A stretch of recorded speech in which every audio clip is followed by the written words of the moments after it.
내 영광과 애국과 광야에서 행한 내 이적을 보고서도 이같이 10번이나 나를 시험하고 내 목소리를 청종하지 아니한 그 사람들은 내가 그들의 조상들에게 맹세한 땅을 결단코 보지 못할 것이요 또 나를 멸시하는 사람은 한 사람도 그것을 보지 못하리라.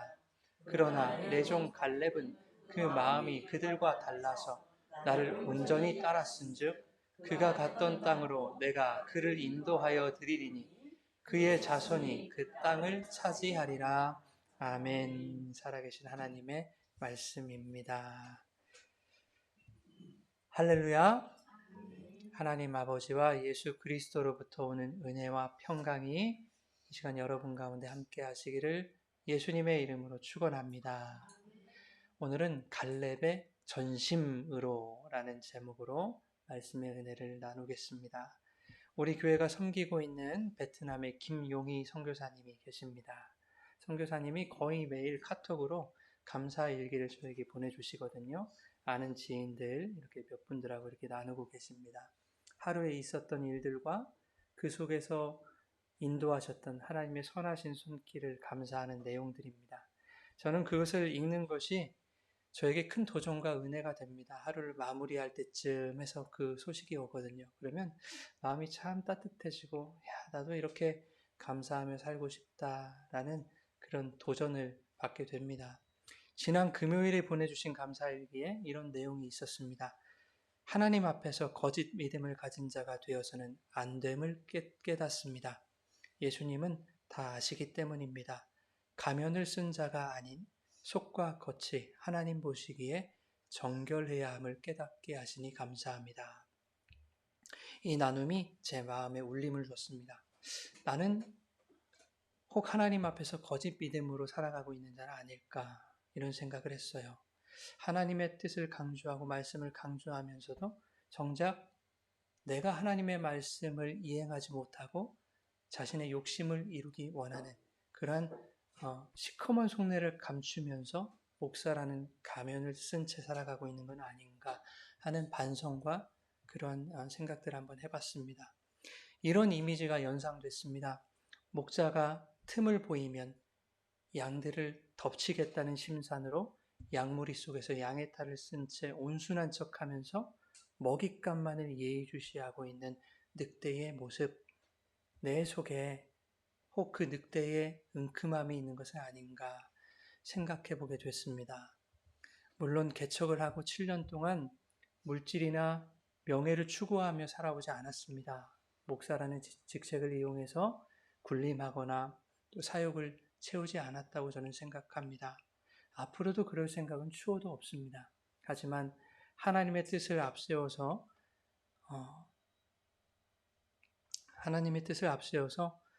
내가 원하는 교회를 세워가고자 했다면 그것은 세상적인 사욕을 채우는 일 못지않게 위험한 일이겠다 이런 생각도 해보게 됐습니다.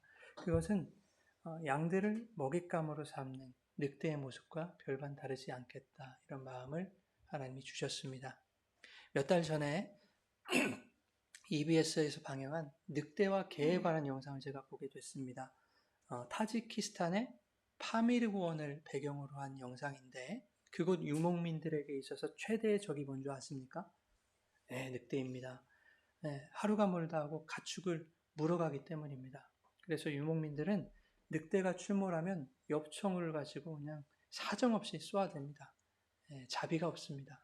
공격성이 없는 새끼들도 살려두질 않습니다. 영상에서 나온 그 한 유목민이 태어난 지 2주도 안 된 새끼들을 발견합니다. 언뜻 봐서는 새끼 강아지하고 비슷하게 생겼더라고요. 귀엽게 생겼어요. 그런데 이 어린 것들을 죽이는 것이 마음이 좀 아팠던지 집으로 데려가서 이 늑대 새끼들을 키우기로 합니다. 늑대는 생후 2, 30일만 지나도 사람을 따르지 않는다고 해요. 그래서 그 전에 데려다가 집에서 키워야 된다고 하더라고요. 그런데 집에서 키우는 것도 한계가 찾아오지 않겠습니까? 새끼 때부터 키운다 해도 늑대는 야생성을 버릴 수 없기 때문에 몇 달 사이에 몸집이 커지면 주인을 공격할 수도 있다고 해요. 그래서 어느 정도 몸집이 커지면 어떻게 할까요? 껍데기를 벗겨가지고 가죽옷을 만들어 입거나 팔거나 한다고 합니다. 그렇게 키웠는데, 야, 껍데기를 벗겨가지고 대단합니다. 그러려면 키우지나 말든지, 그죠? 예. 집에서 키우던 늑대가 자라서 주인을 공격한 일이 있다고 해요. 주인이 치던 가축이 탐스러운 먹잇감으로 이제 눈에 들어온 거예요. 늑대의 눈에. 예. 달려들어서 이제 해치려고 하는데 주인이 그걸 이제 제지를 하자 그냥 사정없이 물어버린 겁니다. 그때 집에서 키우던 개가 득달같이 늑대에게 달려가서 주인을 구합니다. 같은 주인의 손에서 자랐는데 늑대는 주인을 물고 개는 주인을 위해서 늑대를 물었습니다. 늑대는 스스로에게 충성하고 개는 주인에게 충성하더라 하는 것이죠. 이 둘이 너무 다르지 않습니까? 왜 이렇게 다른 걸까요, 여러분? 늑대와 개는. 아이러니하게도 늑대와 개는 생물학적으로 같은 종입니다. 그래서 유전자가 99.96%가 일치합니다. 불과 0.04% 차이가 나는 거예요. 그래서 이 둘 사이에는 교배도 가능합니다. 그런데 늑대는 주인을 물고 개는 주인을 구합니다. 파미르 고원에서만큼은 이 늑대와 개가 원수지간으로 사는 거예요. 여러분, 우리나라에는 개와 관련된 속담이 참 많습니다. 개가 똥을 마다할까? 무슨 뜻이죠? 뇌물 좋아하는 사람들한테 쓰잖아요. 뇌물이라는 환장하는 사람들이 그거 마다할까? 이런 뜻이잖아요. 네. 또 못된 개는 들에 나가 짖는다. 자기가 할 일 제대로 하지 않고 엉뚱한 곳에 가서 큰 소리 치는 사람들, 잘난 체 하는 사람들, 그런 사람들에게 이 말을 쓰죠. 강아지는 방에서 키워도 개가 된다. 천성이 나쁜 사람들은 아무리 좋은 환경을 이렇게 갖다 줘도 그 천성이 잘 바뀌지 않더라. 힘들더라. 네. 이건 늑대에게 써야 어울리는 말 아닙니까? 그러니까 개가 들으면 참 속상하고 서운할 일이에요. 그런데 성경도 개에 대해서 좋게만 말하지는 않습니다. 동성애자나 거짓 선지자, 미련한 자, 무지한 자, 무가치한 자, 그리스도의 원수, 사탄의 세력에 대해서 개다라고 표현을 합니다. 예수님 당시에도 유대인들이 이방인들을 경멸의 대상으로 묘사할 때 쓰는 표현이 개였습니다. 여러분 잘 아시듯이. 그런데 그 경멸의 표현을 누가 하시냐면 예수님이 한 여인에게 하신 거예요. 마가복음 7장에 수로보니게 여인의 이야기가 그겁니다. 수로보니게는 시리아, 그리고 페니키아 합성어거든요. 그러니까 수로보니게 여인이라고 한 것은 이 여인이 이방 여인이다, 헬라 여인이다 하는 것을 말하고 있는 거예요. 이방 여인이 예수님께 나와서 귀신 들린 자신의 딸에게서 귀신을 좀 쫓아내 주십시오. 이렇게 요청을 하고 있습니다. 그러나 주님은 전혀 예상 밖의 말씀을 하시죠. 자녀의 떡을 취하여 개들에게 던짐이 마땅치 아니하니라. 너 개다 그렇게 말씀하신 거예요. 쉽게 말하면 내 능력과 자비는 내 자녀인 유대인들에게만 허락된 것이지 너희 같은 경멸의 대상들에 쓰라고 있는 것이 아니다 라는 뜻으로 들리는 말씀입니다. 여러분, 이 수로보니게 여인의 일이 우리의 일이었다고 한번 생각을 해보십시다. 상황을 좀 각색해서 자녀가 죽을 병에 걸렸습니다. 그런데 그 병을 고칠 수 있는 유일한 의사가 있다는 것을 우리가 알게 됐습니다. 그래서 그 의사를 찾아가서 제발 제 자식의 생명을 좀 살려달라고 간청을 합니다. 그러자 돌아오는 말이 내 의술은 너같이 천한 자를 돕고자 있는 것이 아니다 라는 말이 돌아왔다면 여러분 어떻게 하시겠습니까? 침을 탁 빼고 욕 한 바가지 하고 그러고 돌아가시겠습니까? 기분 나빠하시겠습니까? 왜 나를 무시하냐고 따지시겠습니까? 나를 언제 봤다고 쓰레기 취급하느냐고 그렇게 화를 내고 돌아오시겠습니까? 그럴 분은 한 분도 안 계실 거예요. 그죠? 예, 맞습니다. 그렇습니다. 저는 쓰레기입니다. 저는 근본도 없는 천한 종자입니다. 그러나 천한 노비들도 피죽 한 그릇은 얻어먹지 않습니까? 그러듯이 피죽 한 그릇 주는 셈 치고 한 번만 내 자식 진찰해 주십시오. 애걸복걸하지 않겠습니까? 바짓가랑이 붙들고 수로보니게 여인의 대답이 바로 그거였습니다. 주여, 올소이다마는 개들도 상에서 떨어지는 부스러기를 먹나이다. 떨어지는 부스러기라도 먹겠다는 겁니다. 그게 설사 음식물 쓰레기라 할지라도 나 그거 먹겠다는 얘기예요. 여인은 자신이 개와 같은 자임을 인정하고 있습니다. 개에게도 부스러기가 주어지듯이 주님께서는 개와 같은 자들에게도, 나와 같은 자들에게도 자비를 베풀어 주시는 분임을 믿었던 거예요. 수르보니게 여인이. 주님은 여인에게서 이 믿음의 고백을 이끌어내신 겁니다. 마태복음에서는 주님이 이 여인에게 이렇게 말씀하십니다. 여자여, 내 믿음이 크도다. 성경 어디에도 믿음이 크다고 얘기하신 적이 없습니다. 이 여인이 유일합니다. 여러분, 믿음은 내가 개가 아님을 증명하는 것이 믿음이 아닙니다. 개라는 신분을 벗어나는 것이 큰 믿음이 아닙니다. 나의 개와도 같은 존재를 인정하지 못하면 믿음은 없는 것입니다. 여러분, 믿음은 나에게는 회복의 가능성이 없음을 알고 하나님 앞에 나아가는 것이 믿음입니다. 율법이 우리를 개와 같은 존재, 죄인으로 정죄하는 그 소리를 듣고도 그 비아냥과 참수로 인한 상한 마음을 이끌고 나와서 은혜의 주님 앞에 납작 엎드리는 것, 그것이 믿음입니다. 부스러기를 받아 먹을 수 있다면 그것으로 기뻐하며 즐거워하는 것, 그것이 믿음입니다. 가랑비 같은 말씀이라 할지라도 나의 메마른 마음을 흥건히 적실 풍족한 담비로 붙드는 것, 그게 믿음입니다. 개들이 그렇습니다, 여러분. 개들이 주인을 보면 납작 엎드려서 살금살금 주인 앞으로 다가옵니다. 먹이를 주지 않아도 꼬리를 치면서 재롱을 부립니다. 주인을 기뻐합니다. 왜 그런 줄 아세요? 먹이는 오직 주인에게서 온다는 믿음이 이미 형성되어 있기 때문입니다. 그래서 굳이 먹이 안 줘도 꼬리를 흔들면서 그렇게 좋아합니다. 여러분, 개가 주인을 반기고 주인을 기뻐하며 주인 앞에 엎드리고 주인의 상을 기대하면서 주인의 명령에 귀를 기울이고 주인 앞에서 꼬리를 흔들며 재롱 부리는 것을 뭐라고 하는지 아십니까? 두 글자로? 그게 예배입니다. 그것이 예배하는 거예요. 주인을 예배하는 거. 수르보니게 여인의 이야기에서 이 개라고 번역한 단어 퀴나리온이 있습니다. 퀴나리온은 작은 개, 강아지 이런 뜻이에요. 이 말이 퀴온이라는 말에서 왔어요. 그냥 거리에 돌아다니는 개, 일반적인 개라는 말에서 퀴나리온, 주님이 여인에게 너는 개다, 이 퀴나리온이다 이렇게 부른 말이 왔어요. 그런데 퀴나리온은 집에서 기르는 개이고 거리를 돌아다니는 개에게는 퀴온이라는 단어를 씁니다. 자, 즉 예수님은 여인에게 주인이 집에서 기르는 작은 개, 주인의 상에도 올라갔다 내려갔다 하는, 그렇죠? 귀엽고 사랑스러운 강아지로 표현하신 거예요. 그러니까 할머니 할아버지들이 손주들 가면 내 강아지 부르듯이 진짜 개 자제라고 부르는 게 아니잖아요, 그죠? 네. 내 강아지 예뻐서. 그러니 그 귀여운 내 강아지에게 어찌 내 자비를 베풀지 않겠는가라는 것을 자녀의 떡을 개에게 주는 것이 마땅치 않다라는 역설적인 표현으로 말씀하신 겁니다. 그렇잖아요, 여러분.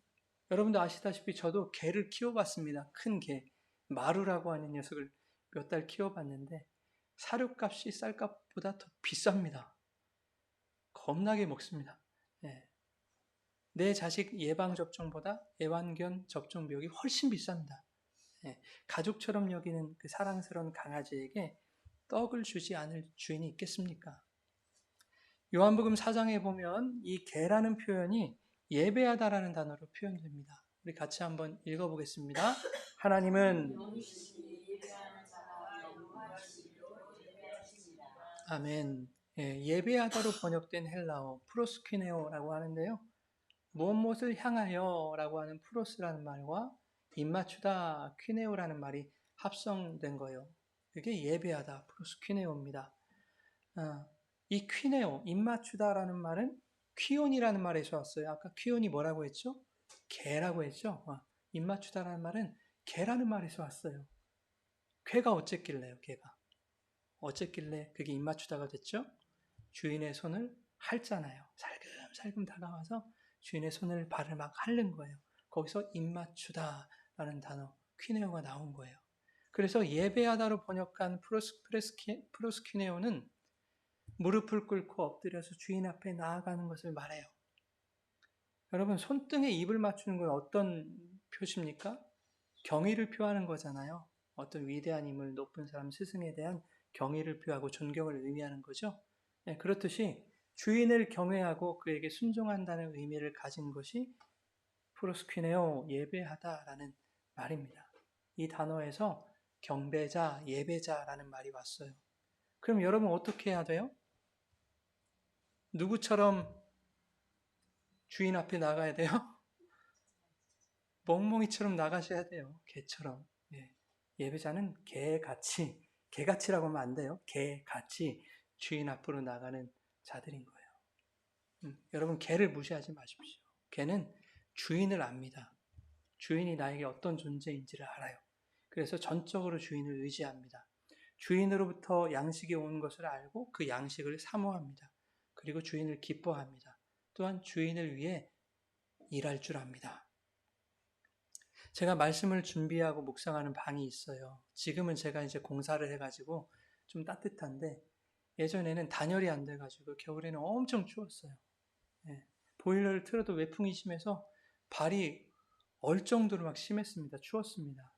그래서 추워서 발가락 꼼지락거리고 있으면 이 마루가 슬금슬금 와가지고 그 발등 위에 딱 배를 깔고 앉아요. 얼마나 똑똑해요. 체온으로 저를 데펴주는 거예요. 얼마나 따뜻하고 좋았는지 몰라요. 마음도 위로돼요. 말씀을 묵상하다가 제가 하나님 앞에 좀 잘못하고 또 제 연약함이 이렇게 발견될 때 또 기도하면서 눈물을 보이고 할 때요. 얘가 기가 막히게 알아요. 그래서 무릎 위로 올라와요. 그래서 막 이렇게 비벼대요. 얼마나 따뜻하고 위로가 되는지 모릅니다. 세상에 하나님은 개를 통해서도 위로를 주시는구나. 그런데 왜 나는 사람인데 하나님께 기쁨을 드리지 못할까? 개를 통해서도 깨닫게 하시고 회개를 하게 하시더라니까요. 여러분, 우리는 개처럼 예배하는 자가 되어야 합니다. 오죽하면 오늘 본문에서 하나님은 갈렙의 이름을 통해서도 개와 같은 자를 하나님이 원하시는 예배자의 모델로 말씀하고 계시다는 거예요. 오늘 본문의 배경은 이스라엘 백성이 가나안 땅을 정탐한 사건으로 거슬러 올라갑니다. 모세는 하나님의 명령에 따라 각 지파에서 한 사람씩 뽑아서 가나안을 정탐하게 하죠. 12명의 정탐꾼들은 40일 동안 가나안 땅을 정탐하고 돌아옵니다. 정탐하고 하러 가서 보니까 가나안 땅은 실로 젖과 꿀이 흐르는 풍요로운 땅입니다. 너무 좋은 땅이었어요. 이것을 12명 모두가 인정했습니다. 그러나 그 중에 10명의 정탐꾼은 이렇게 말하죠. 그런데 그 땅의 거민은 강하더라고. 성읍은 크고 견고하더라고.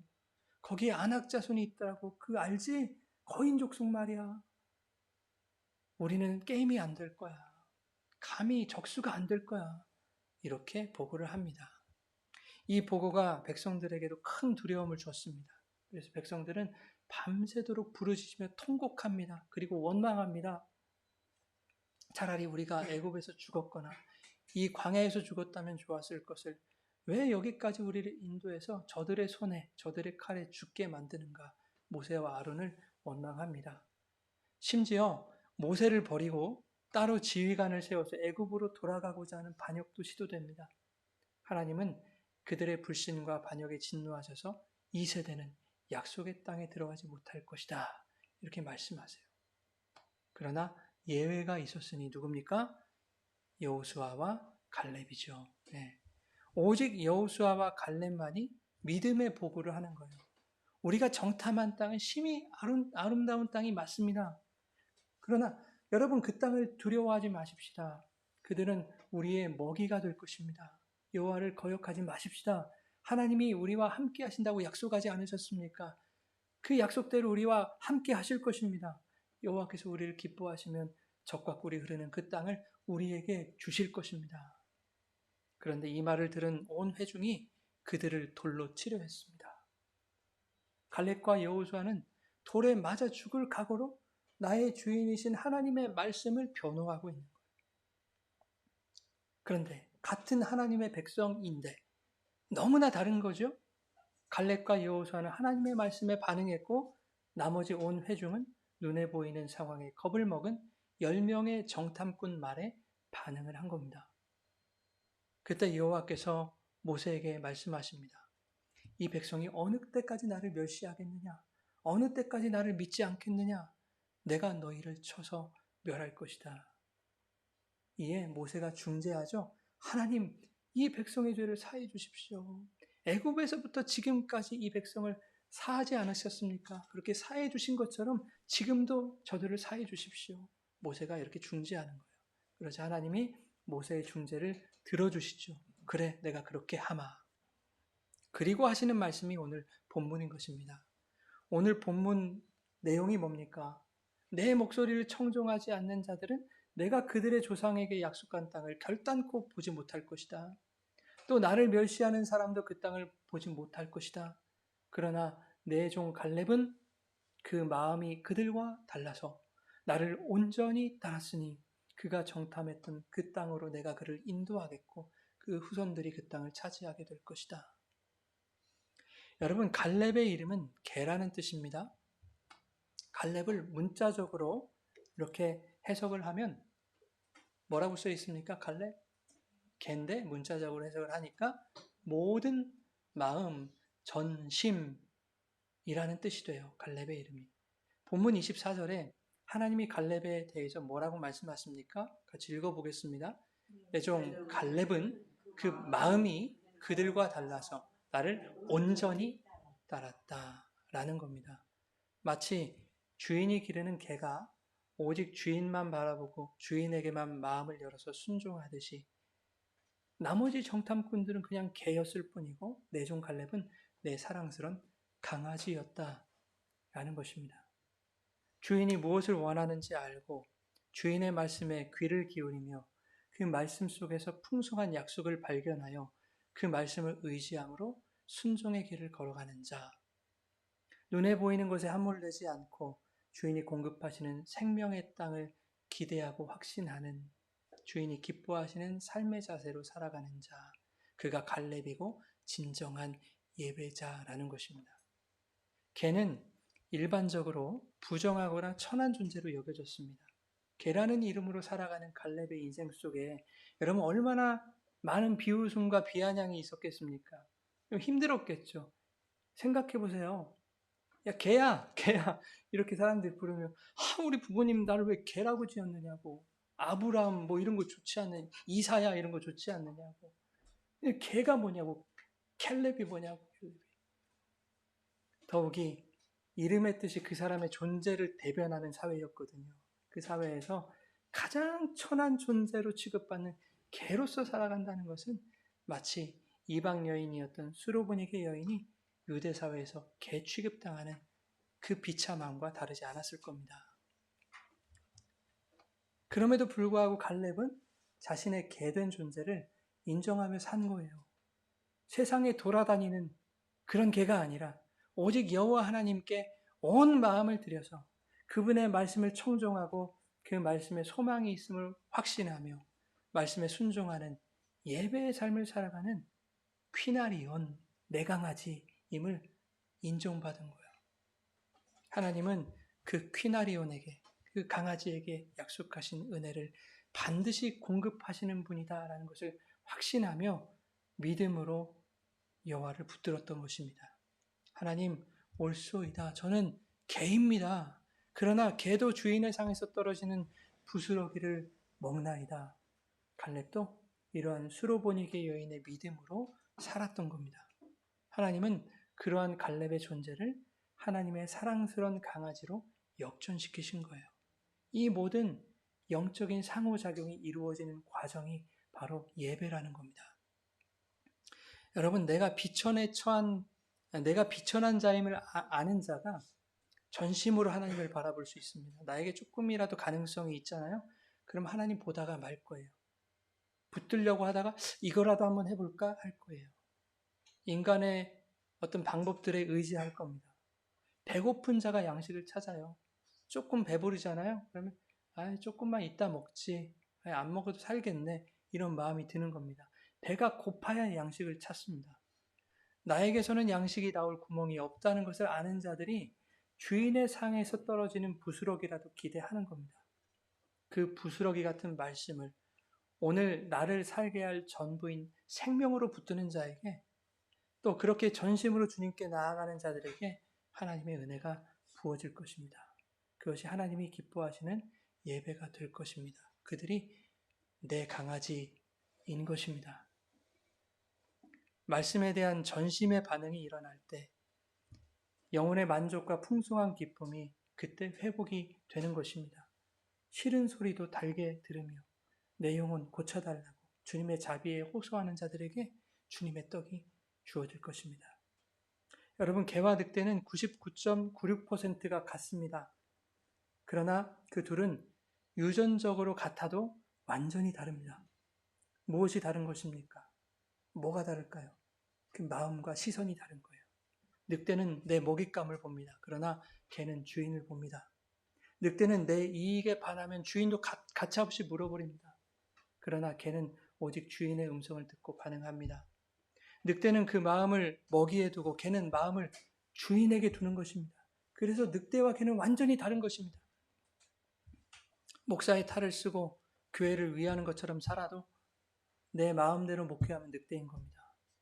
늑대처럼 살지 않았는지 그렇게 반성하고 회개를 하는 한 주였습니다. 그럼 여러분은 어떻습니까, 여러분? 여러분의 마음은 주님을 향한 전심이 있습니까? 물어보셔야 돼요. 여러분, 기분 나쁘게 들으시면 안 돼요. 성경이 말씀하고 여러분의 마음은 주를 향한 전심이 있습니까? 여러분의 시선은 여러분의 마음에 있지는 않습니까? 여러분의 시선이 어디에 있습니까? 그것을 물으셔야 돼요. 그리고 반성하시고 회개하셔야 돼요. 그렇게 개의 자리로 돌아가야 됩니다. 그 퀴나리온의 자리로 돌아갈 때 부스럭이라도 주어지는 그 은혜가 우리를 살게 할 겁니다. 오늘 저와 여러분의 마음을 온전히 주님께 드리기 원합니다. 주님의 말씀에 우리의 시선을 두기 원합니다. 주님의 말씀에서 소망과 희망을 찾고 그 말씀을 청종하며 살아가는 그 삶의 예배 속에서 진정한 감사와 기쁨을 경험하실 수 있기 바랍니다. 그렇게 주인을 기뻐하며 주인을 위해 살아가는 주님의 사랑스러운 퀴나리온으로 온전히 말씀에 따랐던 갈렙의 전심으로 예배자로 살아갈 수 있기를 예수님의 이름으로 축원합니다. 아멘.